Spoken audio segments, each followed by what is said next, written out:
की सिंगुलर और प्लूरल। अच्छा, जो वर्ब सिंगुलर होती है उसके लास्ट में क्या दिखाई देता है? सिंगुलर वर्ब के लास्ट में क्या आता है? एस आता है। और प्लूरल वर्ब के लास्ट में क्या नहीं आता है? एस नहीं आता है। अच्छा, फिर हमने ये सीखा था अगर दो सब्जेक्ट सिंगुलर हों लेकिन अगर वो एंड से जुड़े हुए हों, दोनों सब्जेक्ट सिंगुलर और वो एंड से जुड़े हुए हों, तो कौन सी वर्ब आती है?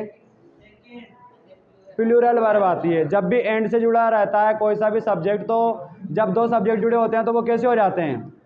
प्लूरल हो जाते हैं। अच्छा, इसके अलावा और हमने सीखा था अगर दो नाउन की जगह पे प्रोनाउन भी एंड से जुड़े होते हैं तो वो प्रोनाउन भी कैसे हो जाते हैं? दोनों प्लूरल हो जाते हैं। अच्छा, फिर इसके अलावा हमने एंड वाला एक रूल और देखा था कि दो सब्जेक्ट एंड से जुड़े हों और दोनों के साथ अलग अलग आर्टिकल दे रखा है, तो जैसे डॉक्टर और टीचर अलग अलग आर्टिकल दे रखा तो दोनों प्लूरल होते हैं। लेकिन दो सब्जेक्ट एंड से जुड़े हों, एक में डॉक्टर दे रखा है, एक में पोइट दे रखा है, कुछ भी दे रखा है, ठीक है ना, तो बताइए वो एक ही व्यक्ति के बारे में जानकारी देता है। इसका पता हमें कैसे लगता है?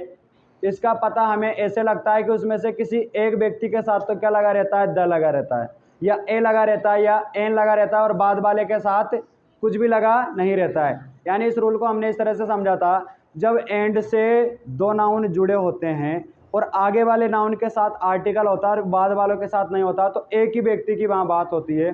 तो कौन सी वर्ब बढ़ते हैं? सिंगुलर वर्ब बढ़ते हैं। ये सीख लिया था।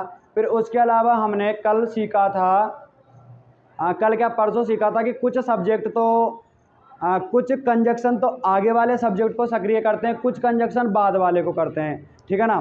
तो वापस मैं बोर्ड पे लिख रहा हूँ, 2 मिनट का टाइम लगेगा। आप बस ये बताइए आगे वाला सब्जेक्ट काम करेगा या पीछे वाला, ठीक है ना। तो बताइए, और में आगे वाला काम करेगा पीछे वाला? 2 नंबर। अच्छा, वित्त में आगे वाला काम करेगा पीछे वाला? आगे वाला। अच्छा, आइदर और में आगे वाला काम करेगा पीछे वाला? पीछे वाला। अच्छा, नेदर नॉर में आगे वाला करेगा पीछे वाला? कौन सा? पीछे वाला। चलिए ठीक है। अच्छा, बिसाइड में आगे वाला काम करेगा पीछे वाला? अच्छा, नॉट ओनली बट आल्सो में? नॉट ओनली बट आल्सो में कौन सा काम करेगा? पीछे वाला। शाबाश। अच्छा, इसके अलावा एलोंग विथ में कौन सा काम करेगा? आगे वाला। अच्छा, टुगेदर विथ में कौन सा काम करेगा? आगे वाला। इसके अलावा अगर बात करें, अच्छा पीछे वाले के लगभग चारों हो गए ना अपने? हाँ, चारों हो गए। और आगे वाले में 5 हमने याद किए थे, 1 2 3 4, 4 हो गए। और एक कौन सा है? बिसाइड हो गया, एलोंग विथ हो गया, टुगेदर विथ हो गया, विथ हो गया। As well as, as well as में कौन सा काम करेगा? कौन सा काम करता है एज वेल एज में? आगे वाला। सभी को याद है क्या? चलिए ठीक है। तो यहाँ तक किसी के कोई डाउट है क्या? अगर ये रूल अधूरे याद करेंगे और नया रूल पढ़ने लग जाएंगे तो होगा कुछ नहीं, उन रूलों को भी कंफ्यूज हो जाएंगे और नया वाला भी नहीं सीख पाएंगे। तो ये वाले अच्छे से याद होते हैं तो अपने आप सीखते चले जाएंगे। फिर याद है क्या यहाँ तक? चलिए ठीक है। ये तो हमने कल परसों तक पढ़ लिए थे। फिर कल हमने कुछ रूल और डिस्कस किए थे। कुछ रूल क्या किए थे? कुछ ऐसे शब्द होते हैं, कुछ ऐसे सब्जेक्ट होते हैं जिनका अर्थ से ही पता लग जाता है वो सिंगुलर है कि या प्लूरल है, बस उसका आप अर्थ याद कीजिए। तो आप मुझे बताइए, अगर सब्जेक्ट के रूप में आपको आल मिल जाए तो सिंगुलर वर्ब भरोगे या प्लूरल? आल यानी सभी, तो कैसी भरेंगे? अगर सब्जेक्ट के रूप में आपको सेवरल मिल जाए, क्या मिल जाए? सिंगुलर आएगी या प्लूरल? अगर सब्जेक्ट के रूप में आपको एवरी मिल जाए, क्या मिल जाए? सिंगुलर आएगी या प्लूरल? क्योंकि एक की बात इसमें की जाती है। अच्छा, आपको सब्जेक्ट के रूप में बोथ मिल जाए, क्या मिल जाए? सिंगुलर आएगी या प्लूरल? अच्छा, आपको सब्जेक्ट के रूप में ईच मिल जाए, क्या मिल जाए? कौन सी आएगी? सिंगुलर। अच्छा, सब्जेक्ट के रूप में नॉन मिल जाए? सिंगुलर। अच्छा, सब्जेक्ट के रूप में नोबडी मिल जाए? अच्छा, सब्जेक्ट के रूप में एवरीवन मिल जाए? अच्छा सब्जेक्ट के रूप में एवरीबडी मिल जाए, अच्छा सब्जेक्ट के रूप में मैनी मिल जाए, अच्छा सब्जेक्ट के रूप में मैनी ए मिल जाए। मैनी ए को समझाया था ना कि मैनी तो बहुत की बात करता है, प्लूरल आएगा, लेकिन मैनी ए करता है बहुत में से एक, तो फिर सिंगुलर आती है। इसका अलग से ही रूल लिखा रखा है, ठीक है। फिर उसके अलावा फ्यू मिल जाए, कैसी आएगी? अच्छा द फ्यू मिल जाए, ए फ्यू मिल जाए, प्लूरल। इन सभी में कैसी आती है? प्लूरल आती है। अच्छा कुछ ऐसी चीज़ें होती है जिनको हम गिन नहीं सकते, उनको नापते या तोलते हैं।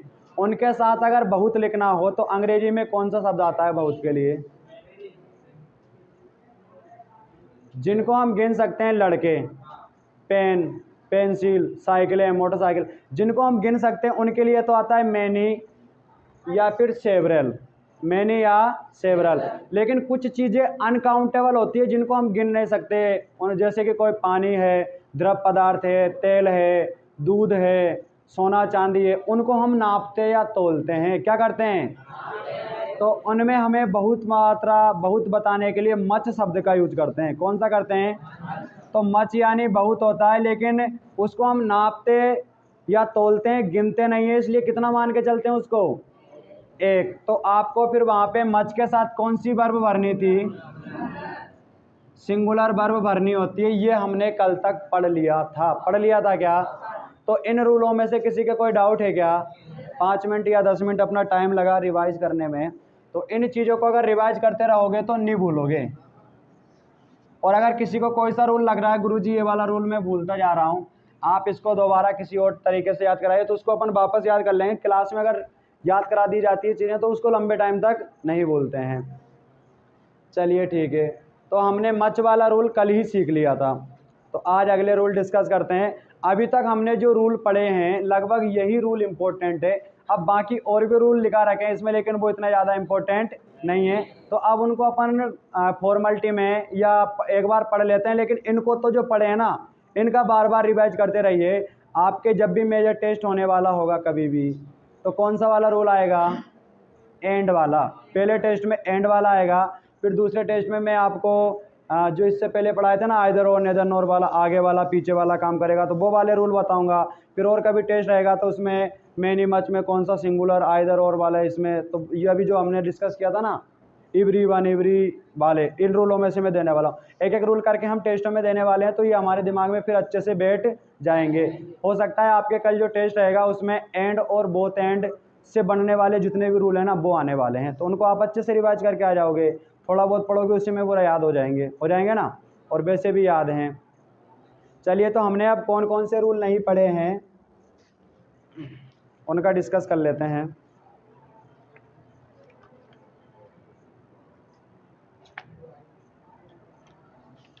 आपको पहला रूल मैं करा चुका हूँ। आप पहला रूल एंड से ही होता है, समझ आ गया था सभी के। दूसरा रूल भी एंड का ही है, ये भी समझ आ गया था। तीसरा रूल भी एंड का ही है, लेकिन एक के साथ आर्टिकल लगा रहता है इसमें।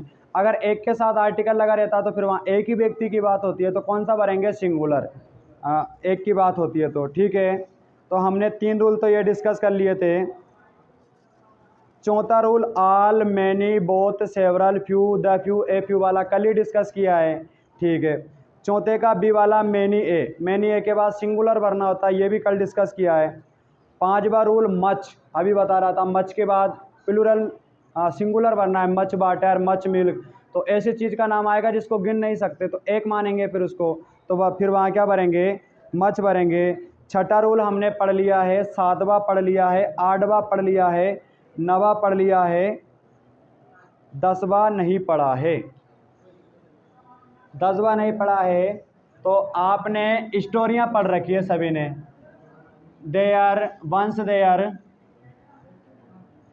Once there a farmer.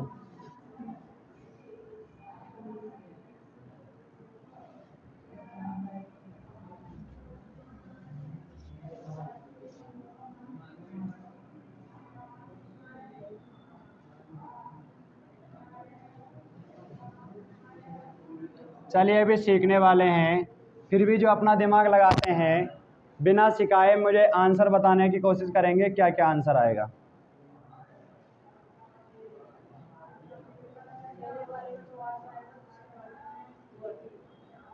और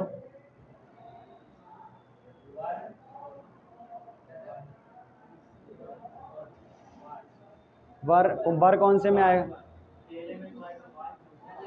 वर। और दूसरे में वर, ये इसने बताया यही। और दोनों में बाज। और कोई बताना चाहेगा? दोनों में बाज। और पहले में बाज और दूसरे में बर। पहले में बर और दूसरे में बाज। तो लगभग आंसर सभी तरह के आ रहे हैं। तो इसका मतलब कुछ को तो समझ आ रहा है कैसे भरना है। देखो हमारे कभी कभार ऐसे सेंटेंस लिखना होता है जिसमें सब्जेक्ट नहीं होता है। किसी व्यक्ति के बारे में, किसी चीज़ के बारे में हम जानकारी देते हैं, तो वहाँ पे हम सब्जेक्ट जो है जिसके बारे में जानकारी देते हैं ना, तो उसके बारे में तो अपन को सेंटेंस में पीछे बताना है। तो उसके बारे में हम जानकारी देते हैं तो उसको हम सब्जेक्ट के रूप में नहीं लिख पाते हैं, तो वहाँ पे हम सब्जेक्ट देयर मान के चलते हैं। जहाँ पे कोई सब्जेक्ट नहीं होता है, सब्जेक्ट हम देयर मान लेते हैं। क्या मान लेते हैं? आपने स्कूल का निबंध याद किया होगा, आपको बताना है, यानी जहाँ कोई काम नहीं होता है ना, वहाँ पे कोई सब्जेक्ट नहीं होता है, तो आपको बताना है स्कूल में 10 कमरे हैं। स्कूल में कितने कमरे हैं? तो 10 कमरे हैं, ये तो आपको बताना ही है। तो बताओ आपके यहाँ सब्जेक्ट कोई है क्या? तो वहाँ पे हम सेंटेंस देयर से शुरू करते हैं। There are 10 room in my school, ये लाइन आपने याद कर रखी है। आपको स्कूल में बताना है विद्यालय में 10 टीचर हैं। 10 टीचर हैं तो टीचर की तो आप जानकारी दे रहे हो कितने हैं, इसमें सब्जेक्ट कोई नहीं है, तो अपन किससे शुरू कर देते हैं? देयर से। और फिर जिसके बारे में जानकारी, मतलब टीचर को भी अपन सब्जेक्ट बना सकते हैं। 10 टीचर या 10 रूम, ये सब्जेक्ट है वैसे तो होने में, लेकिन हम इसको तो सब्जेक्ट नहीं बना रहे क्योंकि इसको तो हम जानकारी में बता रहे हैं। तो फिर हमने सब्जेक्ट में क्या बना लिया? देयर। और जो सब्जेक्ट में 10 रूम या 10 टीचर आना चाहिए था ना, वो हमने पीछे सेंटेंस में जानकारी के रूप में लिख दिया। तो जब हम सब्जेक्ट में कोई देयर लिख देते हैं तो वो देयर सब्जेक्ट नहीं होता है, सब्जेक्ट की जगह पे लिखा होता है। तो वहाँ पे जो वर्ब आएगी पीछे वाले सब्जेक्ट के अनुसार ही आएगी। कौन से वाले के अनुसार?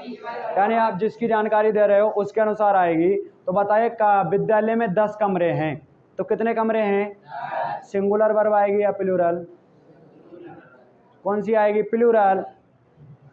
यह सेंटेंस भी जैसे there are 10 room, there are 10 room थे ना, इस वजह से आर भरा है।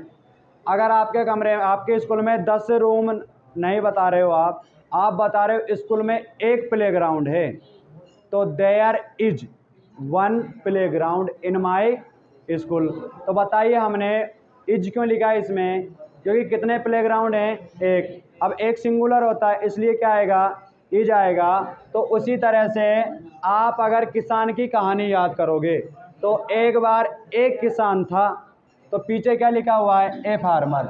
तो जब भी देयर से शुरू होने वाला कोई वाक्य हो या सब्जेक्ट में देयर दे रखा हो तो देयर के अनुसार मत भरो, फिर आप खाली जगह के बाद में जो सब्जेक्ट दे रखा हो ना उस पर फोकस करो। खाली जगह के बाद अगर सिंगुलर लिखा है तो सिंगुलर भरो, खाली जगह के बाद प्लूरल लिखा है तो प्लूरल भरो। तो वंस यानी एक बार। अब ये देयर तो सब्जेक्ट की जगह पे लिख दिया उन्होंने, लेकिन इस सब्जेक्ट के अनुसार यहाँ चीज़ें नहीं आएगी। चीज़ें किसके अनुसार आएगी? बताओ कितने फार्मर थे? एक। तो क्या आएगा? बाज। वंस देयर बाज ए फार्मर। बाज क्यों आया समझ आ गया। और आपने एक भालू वाली स्टोरी भी पढ़ रखी होगी, एक बार 2 मित्र थे। ये लाइन अपन भालू वाली याद करेंगे तब अपने काम आएगी। तो अब बताइए मित्र कितने थे? 2। सिंगुलर की बात हो रही है प्लूरल की? तो बताइए बाज आएगा या बर? बर आएगा। समझ आ गया क्या? तो यहाँ पे क्या आएगा? बर आएगा। बर क्यों आएगा? बर का कारण समझ आ गया, क्योंकि कितने मित्र थे? 2 मित्र थे। ठीक है, तो अब जो इस रूल के मैं क्वेश्चन देने वाला हूँ कर सकते हो? ठीक है, तो हमने ये 10 बार रूल बीच में छोड़ रखा था, तो 10 बार रूल समझ आ गया सभी के? कि जब भी देयर से कोई सेंटेंस शुरू होगा, किससे शुरू होगा, देयर से, तो रिक्त स्थान के बाद में जो सब्जेक्ट होगा उसको देख के भरेंगे, फिर देयर को देख के नहीं भरना है। तो इसमें कुछ बच्चों ने तो देखा कि इसमें भी देयर है, इसमें भी देयर है, तो बाज बाज भर देते हैं, और कुछ ने जो पीछे से दिमाग लगा लिया उसने फिर सही बता दिया, ठीक है ना। और कुछ ने देखा कि देयर इसमें भी है तो बर भर देते हैं। तो बर या बाज नहीं भरना है, पीछे वाला देखना है। अच्छा, जिनके पास वर्कबुक नहीं है वो रूल लिख लेंगे, उनके लिए मैं रूल लिखते हुए भी चलूँगा। रूल नंबर 10,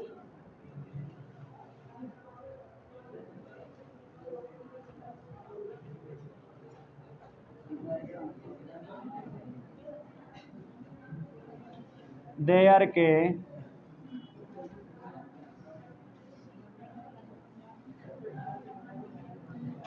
के बाद रिक्त स्थान हो तो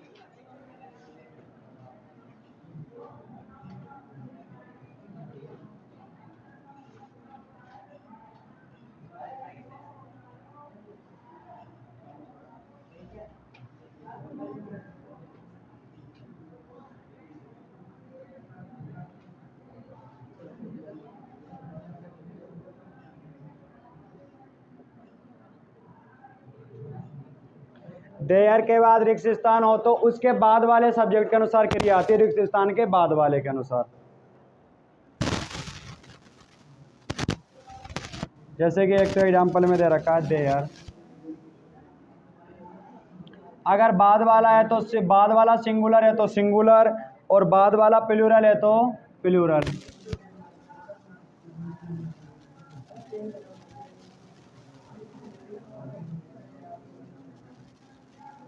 जिनके पास वर्कबुक नहीं है साथ में एग्जाम्पल भी उतारते चलें।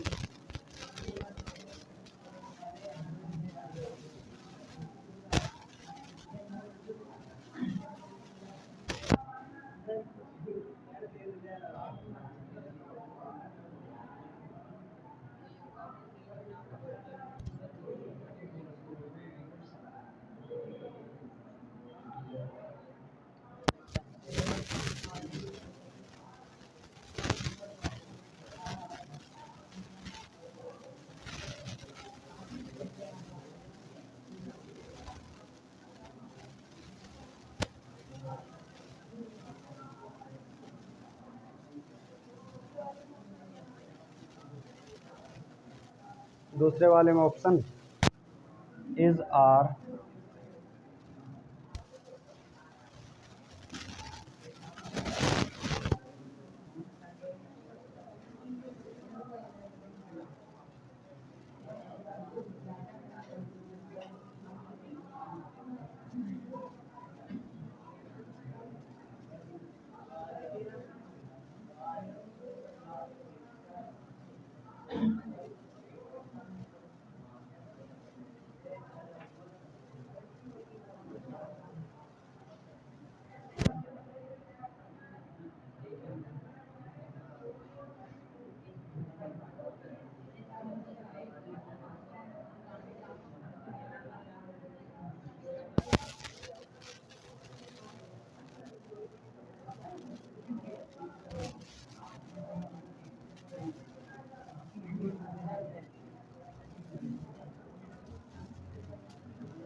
चलिए तो देखते हैं।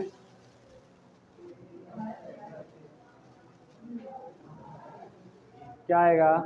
इज। कैसे पहचाना कि इज आएगा? सेंटेंस देयर से शुरू हो रहा था, लेकिन देयर वाले में पीछे वाला देखते हैं। तो पीछे क्या मिल रहा है? A boy. अब बताओ ए बॉय कितने लड़के हैं? एक। तो अब यहाँ पे ए बॉय के अनुसार क्या आएगा? इज आएगा। आर आएगा। कैसे पता लग रहा है कि आर आएगा? क्योंकि बैग के अंदर कितनी किताबें हैं? 5। तो खाली जगह के बाद 5 किताबें दे रखी थी, इस वजह से क्या आया? आर आया। वाज आएगा, क्योंकि एक बार कौन था? एक राजा था, एक किंग दे रखा है, इसलिए वाज आएगा। वर, क्योंकि मैं कमरे में गया और मैंने पाया कि वहाँ पे सिर्फ 2 लड़के थे। कितने लड़के थे? 2। तो खाली जगह के बाद कितने लिखे हैं? ओनली 2। तो 2 के लिए क्या आएगा फिर? वर। भाई 2 तो बहुवचन है ना। चलिए इधर से किसका नंबर नहीं आया? क्या आएगा? वाज। अच्छा, कैसे पहचाना वाज आएगा? क्या लिखा हुआ है? ए थीप, एक चोर। अब एक चोर की बात हो रही है तो क्या भरेंगे? सिंगुलर भरेंगे। अच्छा, ये हमने कल ही पढ़ा था ये वाला रूल। आपको हो सकता है मैंने नथिंग नहीं लिखाया हो। देखो, नो के साथ 4 शब्द जोड़ के मैंने आपको एक तो नोबडी लिखाया था, एक नो वन लिखाया था, एक नथिंग भी बना सकते हैं। क्या बना सकते हैं? नथिंग यानी भी कुछ होता है, कुछ नहीं। क्या होता है? तो बताओ, नोबडी के साथ और नो वन के साथ कैसी वर्ब भर रहे थे? सिंगुलर। तो नथिंग, और ये भी उन्हीं का ही भाई है नथिंग, तो इसके साथ भी कैसी भरेंगे?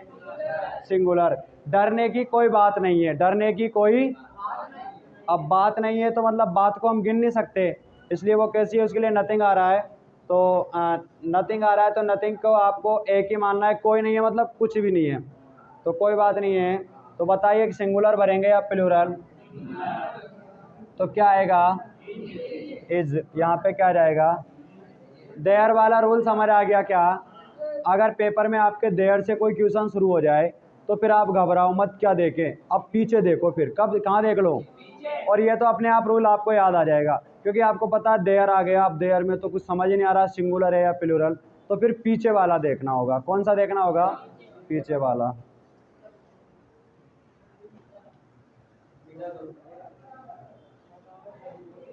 अच्छा, तुम में से विशेषण के बारे में कौन कौन जानता है?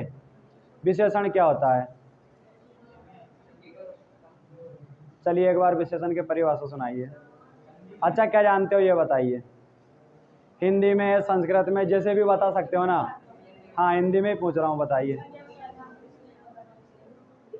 संज्ञा व सर्वनाम की विशेषता बताने वाले शब्दों को, अगर इतना समझ नहीं आए तो इतना सा ध्यान रखना है, किसी के गुण के बारे में जो बताए, कोई अच्छा हो, बुरा हो, लंबा हो, काला हो, ऊंचा हो, नीचा हो, किसी के गुण जो बताए ना, गुण बताने वाले शब्दों को विशेषण बोलते हैं। क्या बोलते हैं? राम अमीर है, मैंने बोला राम अमीर है, इसमें बताओ विशेषण कौन है? कौन सा शब्द विशेषता बता रहा है? भाई राम तो संज्ञा है, राम की तो विशेषता बताई जा रही है। किस शब्द से विशेषता बता रहे हैं? अमीर से। मैंने कहा राम लंबा है, कौन सा शब्द विशेषण होगा? मैंने कहा राम छोटा है, मैंने कहा राम मजबूत है, मैंने कहा राम कमजोर है, राम बुद्धिमान है, राम ईमानदार है, राम दयालु है। तो विशेषण क्या होता है जानते हो सभी? अच्छा, अगर हिंदी में पहचान लिया विशेषण तो अंग्रेजी में पहचान सकते हो। Ram is honest, Ram is tall, Ram is rich, Ram is beautiful man, Ram is wise man, Ram is intelligent man, Ram is poor man, Ram is rich man, Ram is old man, Ram is young man. तो ये विशेषण पहचान लोगे आप कभी अगर किसी विशेषण के साथ द आर्टिकल लिख देते हो, क्या लिख देते हो, और उसको सब्जेक्ट के रूप में आप यूज कर लोगे। मैंने लिखा Ram is rich man, Ram अमीर आदमी है, तो रिच एक आर्टिकल है, मैंने इस रिच को ही सब्जेक्ट बना दिया, द रिच। क्या बना दिया, रिच। मान लेते हैं हिंदी में सेंटेंस में बनाना चाहूँगा अमीर, अमीर हमेशा खुश रहते हैं। क्या बनाना चाहूँगा मैं, अमीर हमेशा खुश रहते हैं। देखो हिंदी में समझो, राम अमीर आदमी है, तो बताओ अमीर क्या है, विशेषता बताने वाला शब्द है। उस विशेषता बताने वाले शब्द को मैंने विशेषण बना, सब्जेक्ट बना लिया। क्या बना लिया, राम अमीर हमेशा खुश रहते हैं। क्या रहते हैं, तो अमीर विशेषता बताने वाला था और उसको मैंने क्या बना दिया, सब्जेक्ट। तो बताओ अमीर हमेशा खुश रहते हैं। अब ये जो मैंने सब्जेक्ट बताया ना, एक अमीर की बात कर रहा है या सारे अमीरों की कर रहा है, एक की बात कर रहा है या सारों की। मैंने लिखा Ram is a poor man, लेकिन उस पुअर को मैंने सब्जेक्ट बना लिया।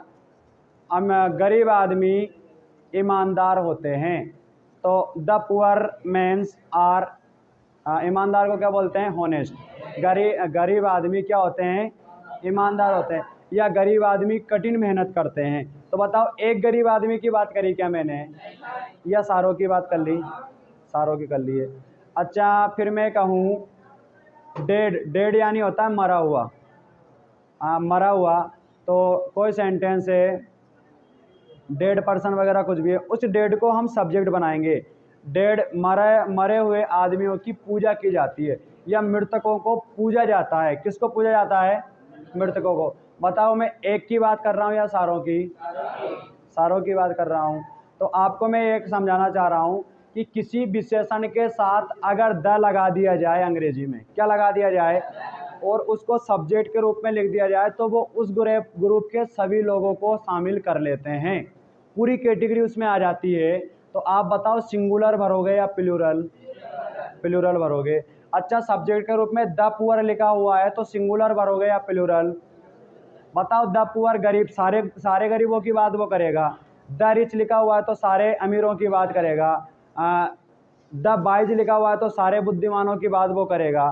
तो बताओ सिंगुलर भरोगे या प्लूरल, प्लूरल। तो इसके लिए आपके रूल दे रखा होगा।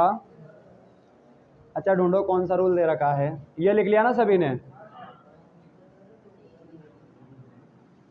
द रिच, द टाल, द यंग, ऐसे रूल होगा कोई सा, नहीं मिल रहा है। 13वां, चलिए ठीक है 13वां रूल निकालिए।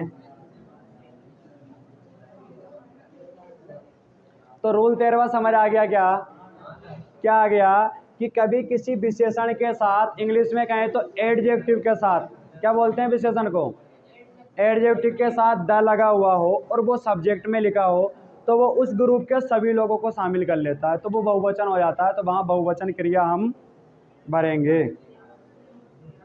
क्या लिखा हुआ है रूल नंबर में, जब एडजेक्टिव का नाउन की तरह प्रयोग हो तो प्लूरल वर्ब आता है। रोल नंबर 13, यानी द लिखा हो और द के साथ क्या लिखा हो, एडजेक्टिव, तो पूरा ग्रुप उसमें आ जाता है, पूरा समूह आ जाता है। इसलिए वहां कौन सी बार भरेंगे,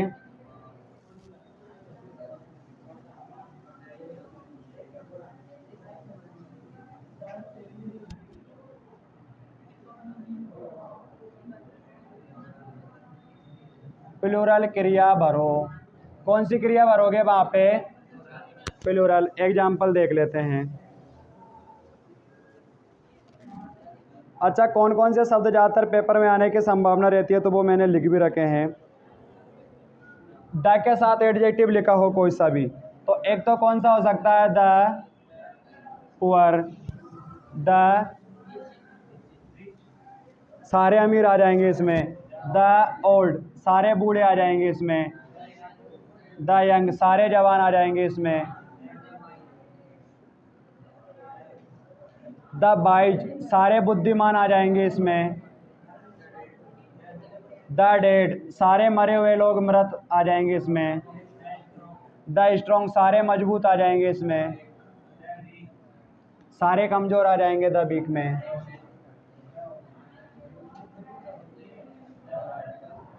द हॉनेस्ट में सारे ईमानदार आ जाएंगे।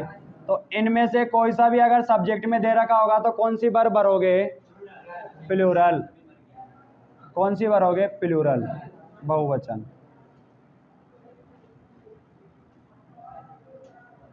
प्लूरल वर्ब हम वहाँ पे भरेंगे। एग्जाम्पल देख लेते हैं।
और थोड़ा काम।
चलिए 7वें दल लिख देते हैं।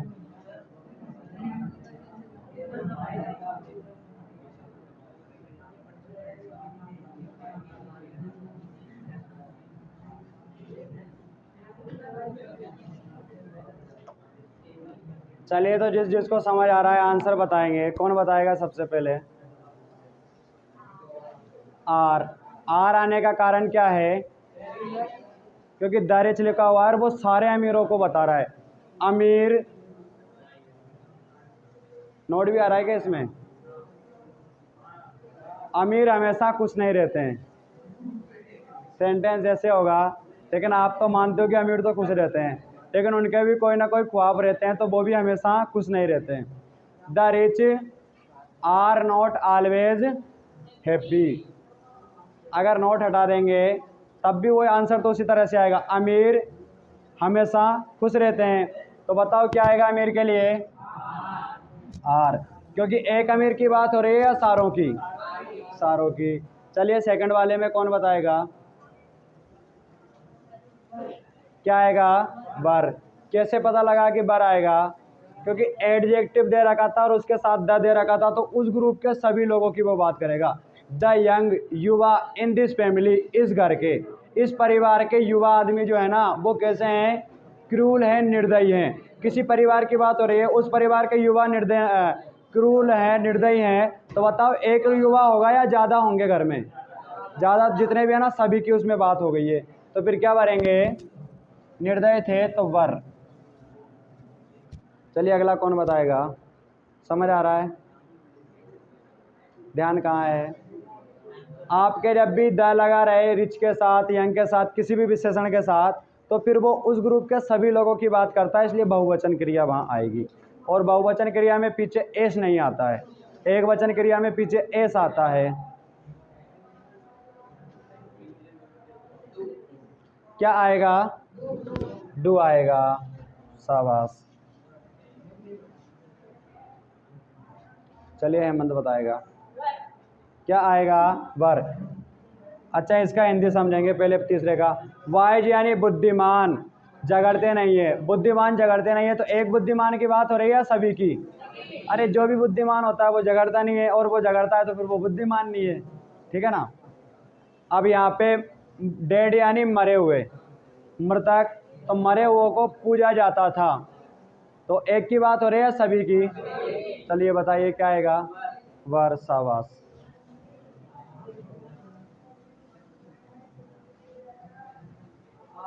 आर, कैसे पता लगा कि आर आएगा? The strong. यहाँ पे लिखा हुआ ना, ये ध्यान रखना, यहाँ तो मैंने कुछ लिख दिए हैं, लेकिन आपके तो कोई सा भी विशेषण हो, विशेषता बताने वाला शब्द, उसके साथ द लगा हो और वो विशेषता बताने वाला शब्द हो, तो फिर वहाँ पे क्या आएगा, वो पूरा समूह की बात करेगा, इसलिए आर आएगा, या आर आएगा, या बर आएगा, या डू आएगा, यानी बहुवचन क्रिया वहाँ आएगी।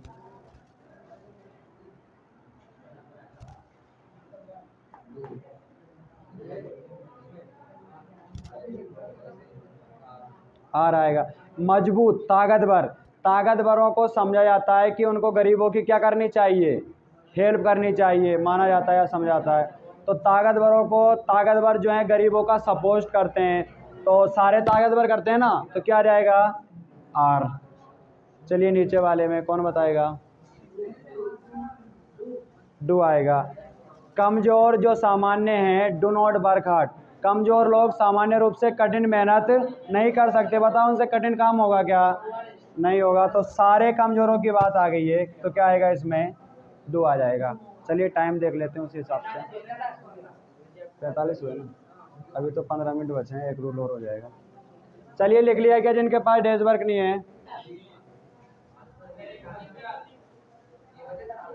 अच्छा ईमानदार, कौन बताएगा, सभी को आ रहा है, क्या आएगा, आर आएगा, क्योंकि सारे ईमानदारों की बात हो रही है। ठीक, तो जब भी किसी एडजेक्टिव के साथ द लगा हुआ हो तो वो सारे ग्रुप की उसमें बात कर लेता है, सारे अमीर, सारे कमजोर, सारे लंबे, सारे बूढ़े, सारे युवा, सारों की उसमें बात होती है, इसलिए प्लूरल वर्ब आएगी। समझ आ गया सभी के?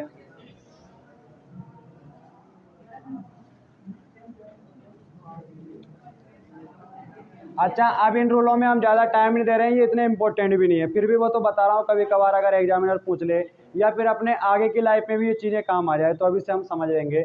नहीं तो मैंने आपको अभी तक जो रूल पढ़ाए हैं ना, पेपर में 100% क्वेश्चन वहीं से आएंगे। और ये टॉपिक आपने समझ लिया। अभी मैंने टेंस भी नहीं पढ़ाया कोई सी भी क्लास में, इसीलिए नहीं पढ़ाया क्योंकि बीच में क्या है कि आप, कुछ बच्चे 8 दिन बाद आने लगे, कुछ 4 दिन बाद आने लगे, बीच बीच में से आके टेंस में बैठते तो आपके कुछ समझ आने वाला नहीं था। और फिर मैं क्या सोचता, मैंने टेंस पढ़ा दिया, इतने अच्छे से पढ़ाया, फिर भी इनके समझ नहीं आया। इतनी गारंटी है मेरे पास, जो एक बार टेंस पढ़ लेगा वो पूरी लाइफ में कभी भी टेंस नहीं भूलेगा, क्योंकि आप जानते हो टेंस कम से भी कम 1 महीने तक टीचर पढ़ाते हैं। कितने दिन तक पढ़ाते हैं? मैं सिर्फ 8 दिन पढ़ाऊंगा। कितने दिन पढ़ाऊंगा?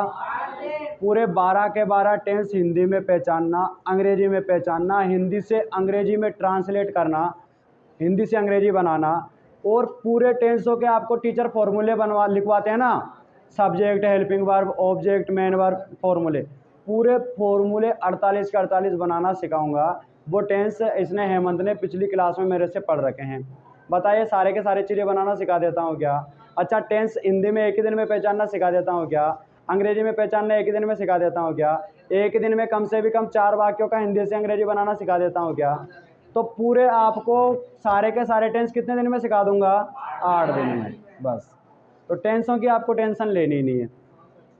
एक आध रूल और डिस्कस कर लेते हैं।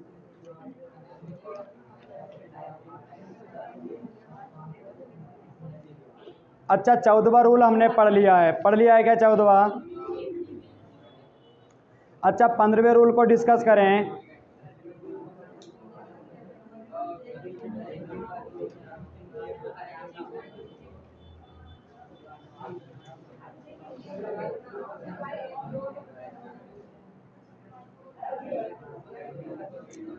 पंद्रहवां रूल आपको थोड़ा दिमाग से समझना है।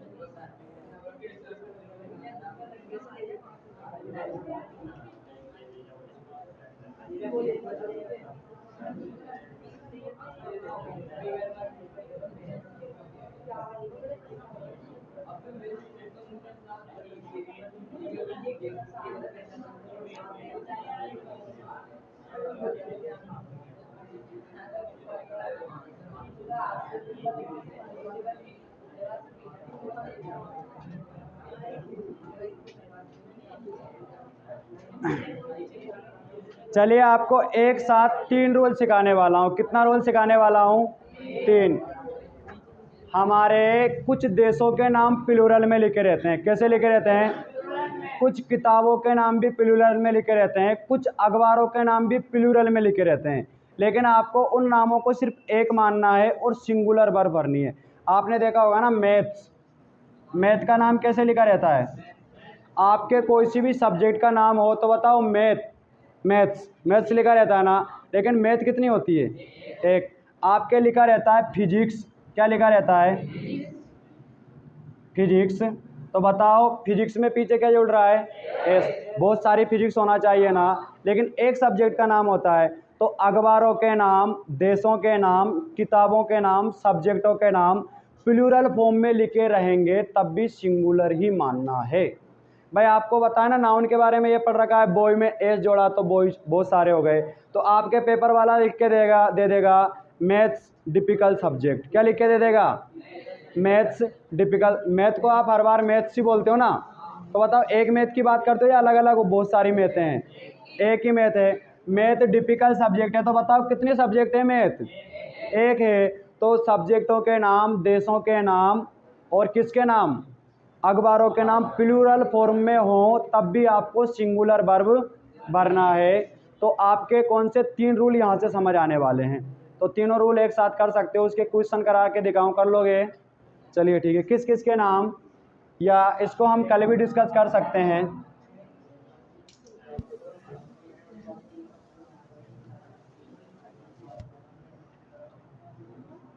रोल नंबर 16, 17 और 18 कौन कौन सा?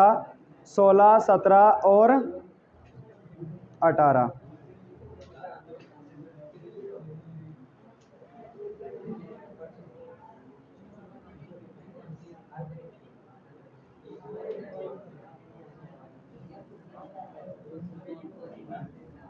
जैसे कि देशों के नाम क्या हैं? चलिए, इसको दोबारा कल भी डिस्कस करेंगे, आज तो बस थोड़ा बहुत समझ लो, कल रिवीजन क्लास में दोबारा डिस्कस कर लेंगे।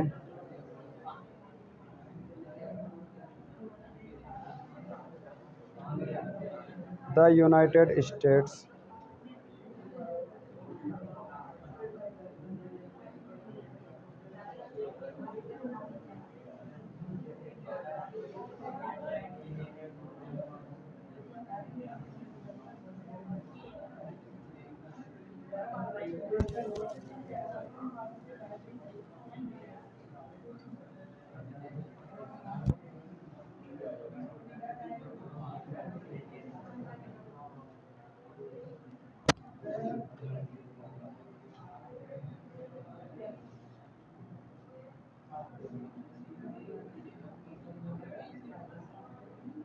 अब आपको यहाँ पे क्या समझना है?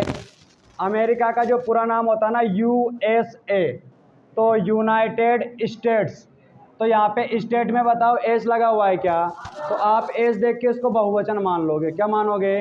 लेकिन ध्यान रखना ये देश का नाम है, तो किसी भी देश का नाम होगा तो आपको सिंगुलर ही मानना है, चाहे वो प्लूरल फॉर्म में लिखा होगा। तो बताओ यहाँ पे आर आना चाहिए या इज? इज। इसको हम कल डिस्कस करेंगे, जो जिनके पास वर्कबुक नहीं है ना उनको कल लिखाऊंगा ये मैं। बस आज तो अपन थोड़ा टाइम बच रहा है इसलिए देख रहे हैं।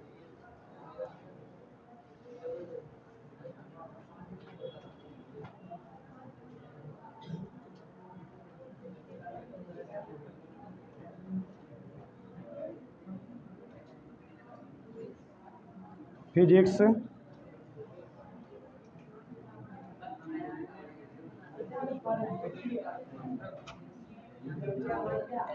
कंपल्सरी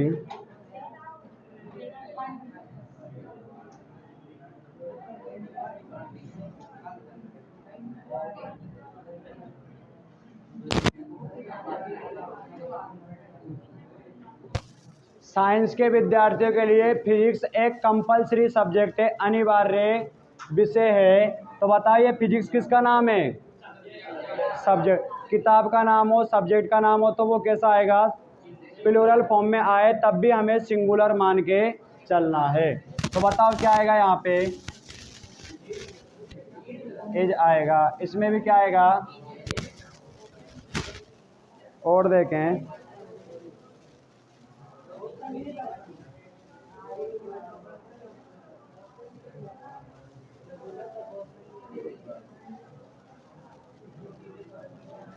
ये मैंने किसी किताब का नाम लिख दिया, द टेल्स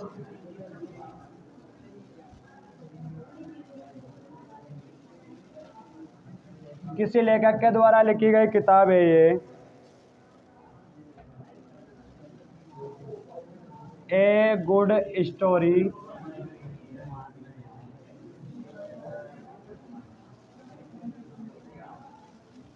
आप किताब का नाम देखो क्या लिखा हुआ है, the tales of Sandbergs, the tales of Sandberg. तो ये पूरा की पूरा एक ही किताब का नाम है, एक अच्छी कहानियों की किताब है। तो बताओ कितनी किताबें हैं? लेकिन उसका नाम उसने जो रख रखा है प्लूरल फॉर्म में रख रखा है, तो नाम से हमें मतलब नहीं है, लेकिन बात कितनों की कर रहा है वो? एक किताब की। तो किताब का नाम हो, किसी सब्जेक्ट का नाम हो, किसी देश का नाम हो, किसी अखबार का नाम हो, ये प्लूरल फॉर्म में हो तब भी इनको हमें कैसा मानना है? सिंगुलर मानना है। तो क्या आएगा? इज आएगा। समझ आया क्या? चलिए टाइम हो गया तो जाइए।